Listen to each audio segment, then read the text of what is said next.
Okay, back here with Susan. It's kind of funny. I've been thinking a lot about how I first kind of got into reptiles and stuff. It's just been on my mind lately. And I remember going to these old pet shops like back here in Colorado when I was a kid, and other places, and seeing like these huge iguanas that were really friendly. Like big green iguanas, rhino iguanas, that kind of stuff. And I used to like dream about it. I used to dream about having like a big friendly iguana pet. And I eventually kind of like realized that dream in some ways, and maybe did it a little too young, wasn't being as responsible as I should have been.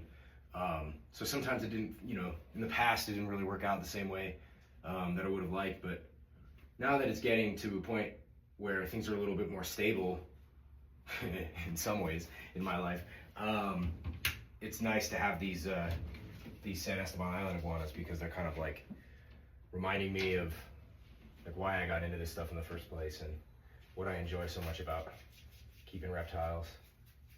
And Susan's the one who's really like reminded me of that, because she just, we were doing a lot to try to get her to be chill and tame anyway.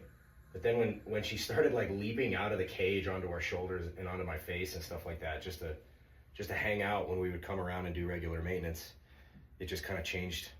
It just like, it was a little different, because not every animal will do that.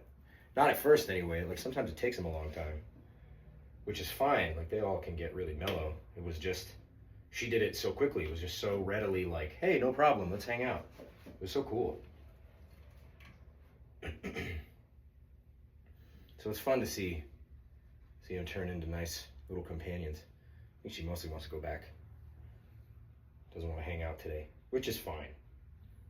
Go ahead, Susan. Oops, sorry, Susan. Go ahead. Go ahead.